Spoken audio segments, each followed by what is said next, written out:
Michigan Magazine is kept on the road by our many Michigan friends. Cops and Donuts Bakery, downtown Clare, a winning combination. Cops and Donuts.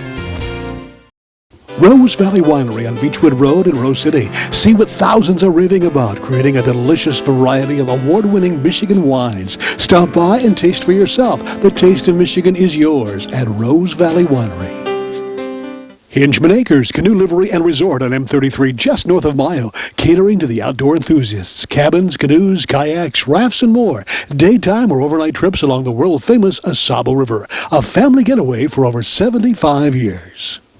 On this week's Michigan Magazine, we take you back in time and those preserving that time in history to Michigan's beautiful historic Upper Peninsula. We go to the ghost town of Old Victoria near Rockland, Michigan. We talk with the caretaker and historian Chris Dalton as we tour this amazing site. Then our journeys take us back to the time of the Purple Gang dominance in Michigan with a man who has the inside scoop and wrote about it. It's all coming up on Michigan Magazine.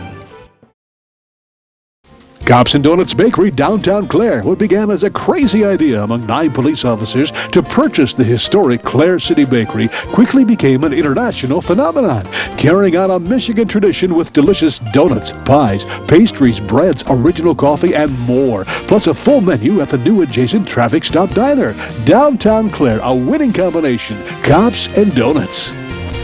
Hale Hardware, your do-it-center in Hale, Michigan. Much more than a regular hardware store, providing everything you need for whatever your project is, along with a knowledgeable sales staff to get her done. Serving Northern Michigan since 1946. Hale Hardware, south of M65 at Ainsley in Hale.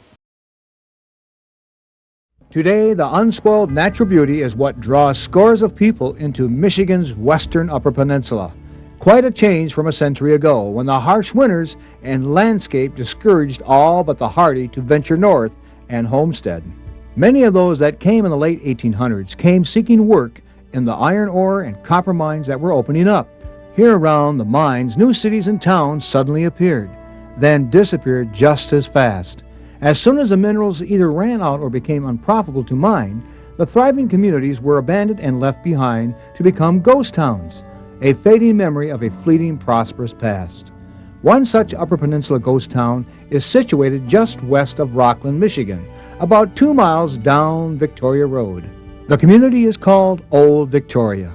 This once thriving community was known as a company town, meaning that the copper company owned everything, from all the homes to the stores that the mining families depended on for food and clothing. The final fate of this Michigan ghost town was recently in question. Talk of burning the remaining standing buildings began to be heard. That's when a local group took action to save and restore Old Victoria. Now restoration is in full swing, and the town has been open to the public and listed on the state of Michigan's Historical Register.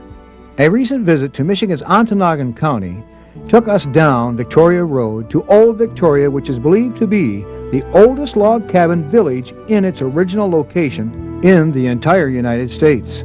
Here we talked with caretaker and member of the Society for the Restoration of Old Victoria, Chris Dalton, who was more than happy to tell us about the heritage and fascinating past of Old Victoria. Victoria Mine started in 1858. She was taken over from the Forest Mining Company and also the Cushion Mining Company, both mining companies prior to Victoria. She had failed.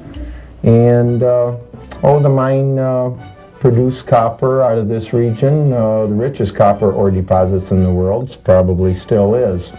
No feasible way to mine it except to strip mine it, and heaven forbid that would ever happen. Yeah. Now the mines lasted until 1921. Price of copper fell below 11 cents a pound. They could not stay open anymore. They couldn't afford it. Yeah. Now everything here also was quite unique because it was all run on compressed air here. They had no electricity. That compressed air is really an interesting story there. Now Charles Taylor, he was the inventor of that. The air compressor itself sat just below the Victoria Reservoir. The last residents moved out here in 1926. Now, originally there were 12 homes on this site. There's 8 left. We've done 4. We're going to do the other 4. Out of those 12 homes, there was approximately 200 people that lived here. Okay. Now, these both homes right here and next door were boarding homes. If help? Yep, when you go upstairs, you'll see a lot of beds upstairs. Each one of these families used to take in 6 to 8 miners per family. They each had 4 children. The women done all the cooking, washing of the clothes, and so on and so forth. Received free room and board for their families for doing it. The owner of the mine more or less furnished the housing here, is that right? Absolutely, it was all company home. They had company stores up the road. There used to be a church, a school, a hospital. It was a big operation at one time. Now, it wasn't until 1974 that we started the restoration. These homes sat virtually as a ghost town for nearly 50 years. Uninhabited, just were run down. Absolutely. Yeah. They all look like the ones on the end there. Yeah.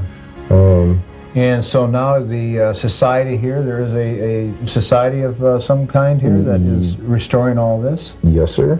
It's owned by the Rockland Township, and we have the Society for the Restoration of Old Victoria.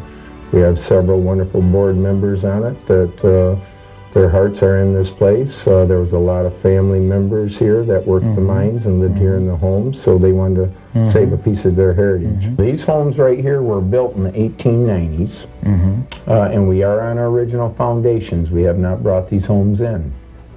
When restoration does start on one, we take them right down to the foundations, redo the foundations, put them back together. Now, any logs and timbers that have to be replaced are all hand-hewed, just like they were back then. All of our cedar shingles and shakes are hand-cut. Okay.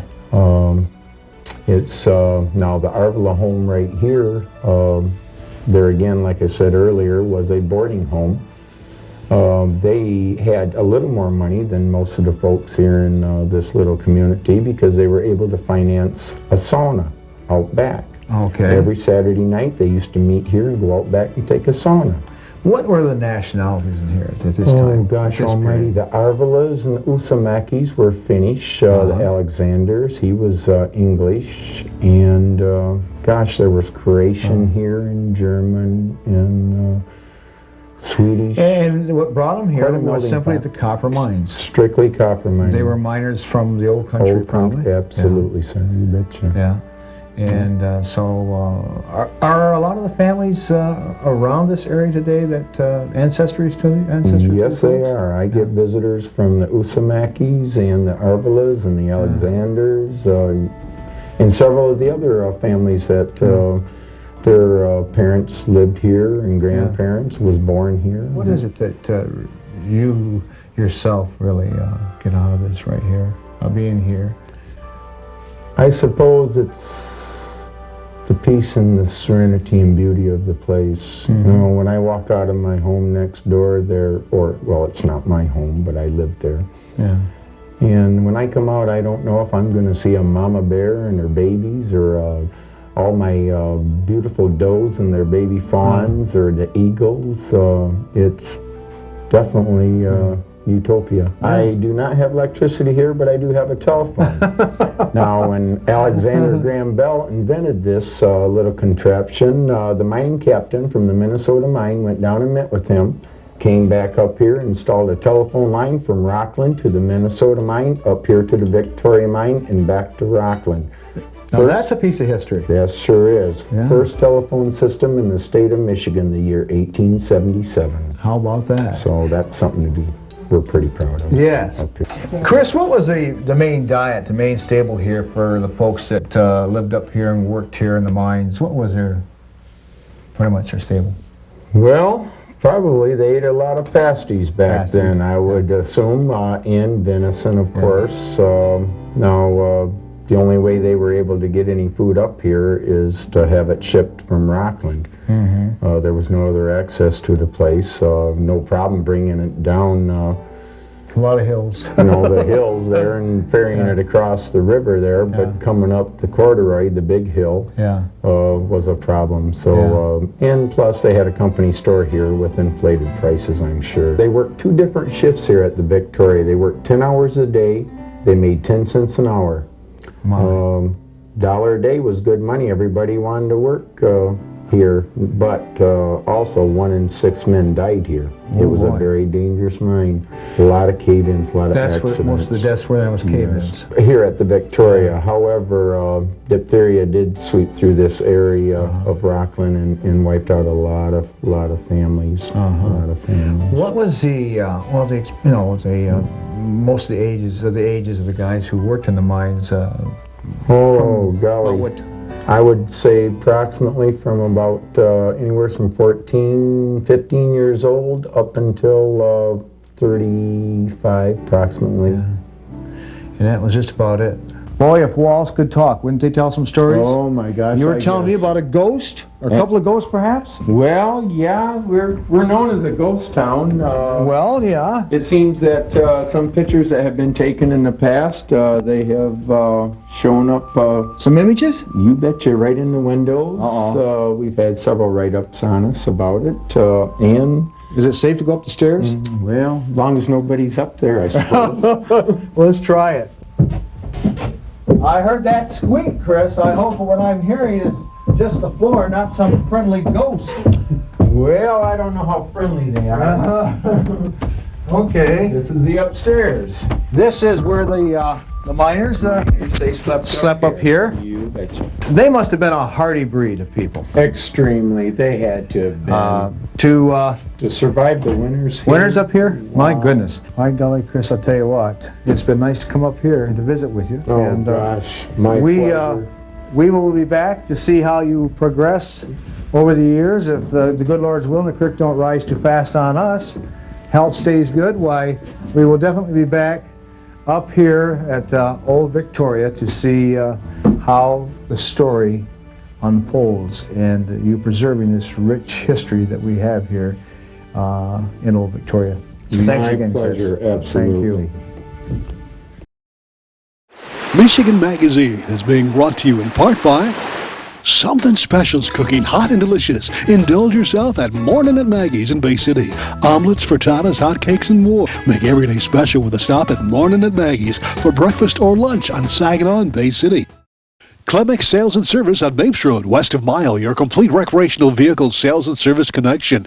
Visit their beautiful showroom of new and pre-owned ATVs, lawnmowers, power equipment, snowmobiles, utility vehicles, and more. Clemix Sales and Service is also the home of the American-made Victory motorcycle line on display at Clemix on Mapes Road, Mile. The Michigan-made rebounding mailbox pole. Never again worry about the winter snowplow taking out your mailbox with this ingenious rebounding pole. Your mailbox takes a hit and keeps coming back year after year. Call now or visit their website, toughmailboxes.com.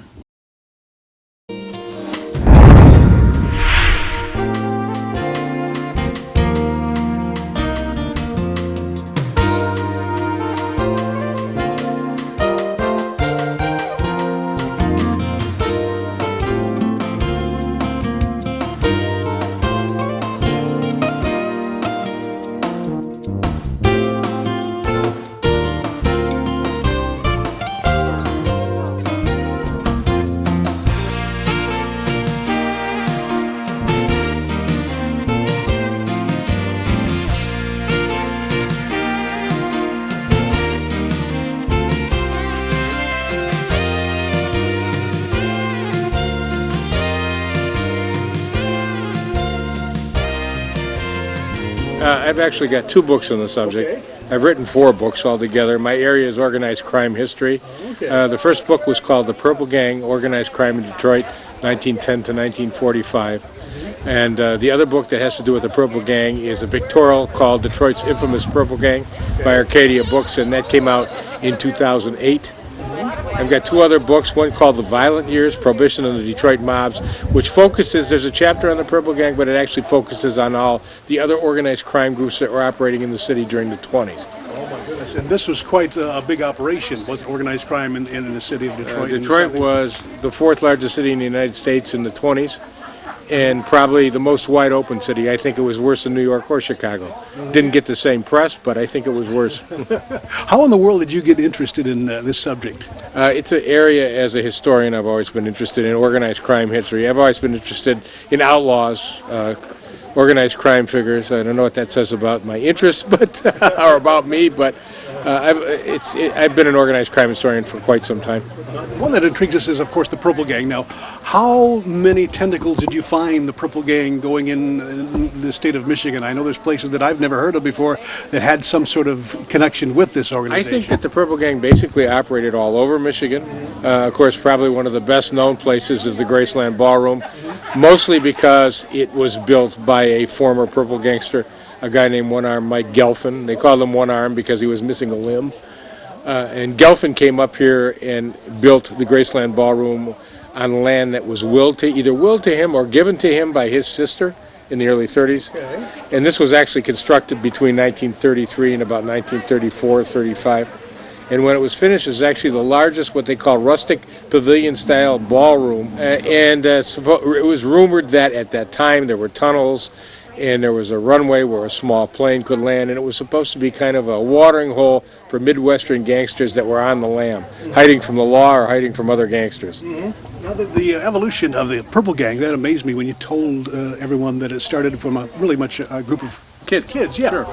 Yeah, basically a group of teenage kids, the children of recently immigrated, predominantly Russian Jewish people. Parents were legitimate, hard-working people, and the kids were kind of became delinquents, operated on the streets in the Lower East Side of Detroit, turning over push carts and robbing from peddlers and rolling drunks. Basically the same kind of apprenticeship most organized crime figures serve when they're kids. They had no conflict with Al Capone. Actually, in 1927, Capone had come to Detroit and wanted to establish a liquor franchise here. And supposedly, being that underworld characters don't keep memoirs, the story goes that he had a meeting at the Pickford Shelby Hotel, which is close to the Detroit River, between the Bernstein brothers, the leadership faction of the Purple Gang, and Capone, and also the River Gang. These guys did most of the rum running on the Detroit River. This was an organized crime group that were the predecessors of the modern mafia in Detroit today. And it's essentially Abe Bernstein, the leader of the Purple Gang, supposedly pointed out the window and told Capone that river belongs to us. Any business you do in Detroit will either be through us or you're not going to operate here. And Capone, being the astute businessman that he was, for a couple of years was contracting for the Purple Gang to bring him what they call Old Log Cabin. Really, it was just cut Canadian whiskey. Old Log Cabin was just a label the Purple Gang put on bottles. Okay. So you cover this quite extensively in your books? Yes. Okay. Now, did you find out, as your research, was there anything that surprised you about the gang, or that kind of brought to light something that you were just kind of struck by, or is it something that you knew the pattern? No, I think that truth is always stranger than fiction. And being Jewish and growing up in Detroit's Jewish community, I heard stories about the Purple Gang most of my childhood. I think it was interesting to find out that most of it wasn't true, but the reality of it was much more interesting. Yes. Okay. Now, where can anybody get your books? Well, my books can be obtained on Amazon, either Detroit's Infamous Purple Gang, which is an Arcadia book, or they've just reprinted The Purple Gang Organized Crime in Detroit, 1910 to 1945. That is a Barricade book, and that should be available now on Amazon. They've just reprinted that. They're going to be reprinting The Violent Years for anybody that's interested in the criminal scene in Detroit in the 20s. That's very interesting for anybody who wants to study the rudiments of the Detroit Mafia today. It goes into some detail on the River Gang, the Purple Gang. Detroit was a hotbed for all kinds of organized crime groups, bank robbers, safe crackers, you name it. Every kind of criminal, any description of criminal that you can come up with was operating in Detroit in the 20s. Amazing part of history. Well, we appreciate you stopping by. And you are on kind of a little tour throughout the state every once in a while, and people can get a hold of you for speaking engagements too. How would they do that? Well, they could contact me through my internet. It's AA7697 at Wayne, WAYNE.edu. Very good. Well, thank you very much, Paul. Thank you, Barry. Announcing the Michigan Paddle Sports Directory, your one-stop internet connection at MichiganPaddlesports.com. It's now possible to explore Michigan's extensive waterways like never before. Michigan Paddle Sports Directory is a comprehensive directory of canoe and kayak rentals and liveries throughout the entire state of Michigan. Make it an adventure worth remembering by first visiting MichiganPaddlesports.com. Your northern experience is never complete without a stop at the historic Ma Dieters of Luzerne. Enjoy the ambiance inside or outside on the huge patio area. Order from the complete menu with entrees served hot, fresh, and good. Come experience Ma Dieters in the heart of God's country, Luzerne, Michigan. Well, thanks for joining us this week. Today's phrase of the week is less than 2 weeks till summer. You know the drill. Have a great week, and we'll see you next week here on RFD TV or 24/7 online. We'd like to thank all those that help keep Michigan Magazine on the road. Cops and Donuts Bakery, downtown Clare, a winning combination. Cops and Donuts. Experience the beauty, artistry, and taste of Northern Michigan. Come to Amish Country Natural Products on Mount Tom Road, north of Mile, just off M33. From arts and crafts to fresh foods and vegetables, all natural, all local, all good. Stop by and get acquainted with Amish Country Natural Products, 1454 North Mount Tom Road, Mile. Get your immunizations now at Rose City Drug, your one-stop pharmacy, home health care, and medical supply outlet, offering a variety of on-site immunizations. Walk-ins are of course welcome. Call now for more information. Luzerne Express Campground is the premier campground with everything to make your northern adventure complete. Modern and rustic campsites, equestrian campers welcome, a huge market with bakery and deli, nearby RV, hiking, and horse trails, along with a complete canoe, raft, and kayak rental. Visit us online, then call for more information and reserve your spot today.